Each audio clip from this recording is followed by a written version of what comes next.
एक महिला दरोगा अपने ही थाने के इंस्पेक्टर साहब के सामने खड़ी होती है। उसकी आंखों में आंसू हैं और वह इंस्पेक्टर साहब से कह रही होती है कि सर, बहुत हुआ, अब बर्दाश्त नहीं होता है। इतना सुनकर ही इंस्पेक्टर साहब बहुत ही भद्दी भद्दी सी गालियां देने लगते हैं। जब महिला दरोगा रोने लगती है, रोते रोते कहती है, सर, अब ज्यादा ही हो रहा है, बहुत ही मुश्किल में फंस जाओगे, मेरे पेट में तुम्हारा बच्चा पल रहा है। यह सुनकर ही इंस्पेक्टर साहब अपनी कुर्सी से खड़े होते हैं और भद्दी भद्दी गालियां देते हुए उस महिला के पेट में एक जोरदार लात मार देते हैं, जिससे महिला दीवार से टकराकर बेहोश हो जाती है। आनन फानन में उसे अस्पताल पहुंचाया जाता है, जहां पर जब उसे होश आता है तो डॉक्टर उसको बताती है कि आपका बच्चा मर गया था, आपका बच्चा पेट में ही मर गया था, इसलिए आपका गर्भ प्राप्त कराना।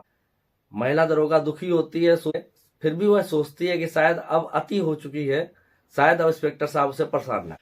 पर क्या ऐसा हो पाएगा? जी हाँ, आज की कहानी ऐसी ही सत्य घटना पर आधारित है कि एक महकमे में एक सीनियर इंस्पेक्टर अपने जूनियर दरोगा का शारीरिक शोषण करता है। जी हाँ, यह सत्य घटना बिहार की राजधानी पटना में थाना जक्कनपुर की है, जहां पर सरकारी आवास में जो पुलिस वालों को सरकारी क्वार्टर मिलते हैं, वहां पर एक महिला, जिसकी अचानक से आंखें खुलती हैं तो वह देखती है कि वो एक बेड पर लेटी हुई है। जब उसने अपने हाथों को अपने शरीर के ऊपर फिराया तो उसे महसूस हुआ कि उसने कोई भी कपड़े नहीं पहन रखे हैं। वो पूरी नग्न अवस्था में लेटी है। अचानक वो इधर उधर नजर दौड़ाती है।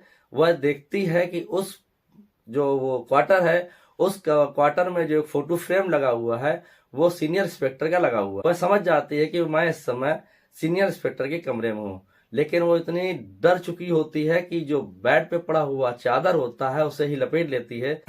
तभी एक कर्कश आवाज गूंजती है, बिना कपड़ों के भी अमिता, आप बहुत खूबसूरत लगती हैं। विश्वास न हो तो अपनी फोटो देख लें।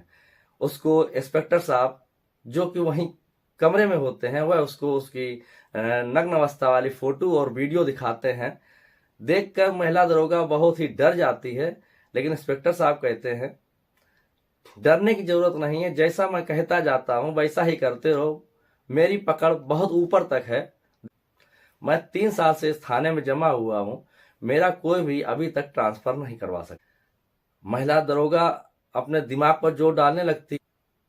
महिला दरोगा को याद आता है कि इंस्पेक्टर साहब ने उससे कहा था कि अमता, आवास पे आना, एक इम्पोर्टेंट मुकदमे के सिलसिले में विवेचना के बारे में तुमसे बात करनी है। वह इंस्पेक्टर साहब के सरकारी आवास पे गई थी। जब वह आवास पर पहुंची थी तो इंस्पेक्टर साहब ने उसे बैठने के लिए कहा था और वह सोफे पे बैठ गई थी। तभी इंस्पेक्टर साहब ने उससे पूछा था कि क्या अमता चाय पियोगी या कॉफी पियोगी। जब उसने मना कर दिया था तो इंस्पेक्टर साहब ने, जो कि किचन में काफी बना रहे थे, बोले डिस्कस भी करते जाएंगे मुकदमे पर और काफी भी पीते जाएंगे। यह कहकर एक काफी का कप उन्होंने अमिता को दे दिया था। इसके बाद में अमिता को सर में दर्द होने लगा था और वह सोफे पर लेट गई थी। लेकिन जब वह उठी तो वह इंस्पेक्टर साहब के बेड पे नग्न अवस्था में लेटी हुई थी। वह माजरा पूरी तरीके से समझ चुकी थी कि इंस्पेक्टर साहब ने चाय में नशीली दवा मिलाकर उसे बेहोश कर दिया है। इसके बाद में उसके साथ में जबरन रेप किया है और उसका वीडियो भी बना लिया है ताकि वह आगे से उसे ब्लैकमेल कर सके। उसने इंस्पेक्टर साहब के बहुत ही हाथ पैर जोड़े, मिन्नतें मांगी कि इंस्पेक्टर साहब से कहा कि मेरी शादीशुदा जिंदगी बर्बाद हो जाएगी, जो हो गया मैं इसको यहीं भूल जाती हूं, मैं आगे किसी को नहीं बताऊंगी, लेकिन इसके आगे कुछ नहीं होना चाहिए। इंस्पेक्टर साहब ने उस समय तो उसे जाने दिया, लेकिन इसके बाद में अक्सर वो थाने में उसे किसी न किसी बहाने से अपने रूम पे बुलाते थे। ना आने पर वह वीडियो को सोशल मीडिया पे अपलोड कर देने की धमकी दे देते थे। महिला दरोगा डर की वजह से इंस्पेक्टर साहब के कहने के अनुसार उनके रूम पे आ जाती थी, जहां इंस्पेक्टर साहब महिला दरोगा का शारीरिक शोषण करते थे। इंस्पेक्टर साहब के अत्यधिक शोषण करने के बाद में जब वो महिला प्रेग्नेंट हो जाती है तो इंस्पेक्टर साहब से कहती है कि सर, बहुत हो गया, अब रहम कीजिए, यह अति है, मैं कुछ नहीं किसी से कहूंगी, अब मुझे बख्श दो, छोड़ दो। इस बाबत इंस्पेक्टर साहब महिला दरोगा के पेट पर जोरदार लात मार देते हैं, जिसकी वजह से महिला बेहोश हो जाती है और अस्पताल में पहुंच जाती है। लेकिन एक दिन अचानक थाने परिसर में ही महिला दरोगा और इंस्पेक्टर साहब के बीच में कहासुनी होने लगती है।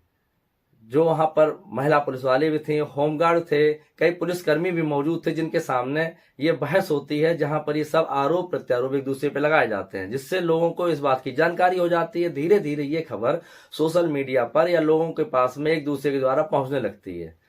ये खबर बहुत तेजी से फैलने लगती है, जिस कारण से इंस्पेक्टर साहब 6 दिन की छुट्टी पर चले जाते हैं। महिला दरोगा भी अपने घर चली जाती है, अपने पति को पूरी बात बताती है। वह पति को साथ लेकर और एक रिश्तेदार को साथ लेकर पटना पुलिस मुख्यालय पर पहुंचती है, जहां पर वह अपने ऊपर पूरी बीती हुई दास्तां जो होती है एक एक करके पूरी बात को बताती है।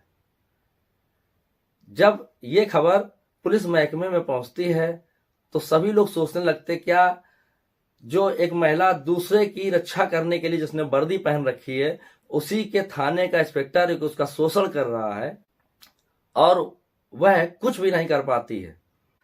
जब पुलिस मुख्यालय में अब अपनी बात को पूरी तरीके से बताती है, कहती है, तो पुलिस महकमे में हड़कंप मच जाता है। आनन फानन में जांच बैठा दी जाती है। दरोगा साहब का ट्रांसफर, जो इंस्पेक्टर साहब थे, उनका ट्रांसफर रात में ही सहरसा थाने में कर दिया जाता है, जहां पर वो मुंह छुपाने की कोशिश करते हैं। कई मीडिया वालों ने जब उनसे संपर्क करने की कोशिश की या उन्होंने फोन करने की कोशिश की तो उन्होंने फोन काट दिया। इधर पुलिस मुख्यालय में पूरे मामले की जांच एसपी भरत सोनी व एएसपी स्वीटी शेखावत को दे दी जाती है। जब उनसे संपर्क किया गया तो एसपी साहब ने बताया कि दोनों पहलुओं को देखा जाएगा, दोनों लोगों की बातों को सुना जाएगा, किसकी गलती है ये भी देखा जाएगा। अगर इंस्पेक्टर साहब की गलती है तो इंस्पेक्टर साहब को निलंबित भी किया जाएगा, उन पर मुकदमा भी दर्ज किया जाएगा और विभाग में उनके खिलाफ कार्रवाई करने के लिए भी रिपोर्ट प्रेषित की जाएगी और महिला दरोगा के ऊपर भी अगर कोई जांच बनती है तो वो भी की जाएगी। अभी जांच चल रही है। जांच में आगे क्या क्या होगा इस बारे में जानने के लिए चैनल को लाइक से सब्सक्राइब जरूर करते रहें, ताकि मैं आपके लिए बहुत ही रिसर्च के बाद में जो इस तरह की न्यूज होती हैं उनको लेके आता रहता हूं, तो थोड़ा हौसला अफजाई भी होती रहती है। जय हिंद, जय भारत।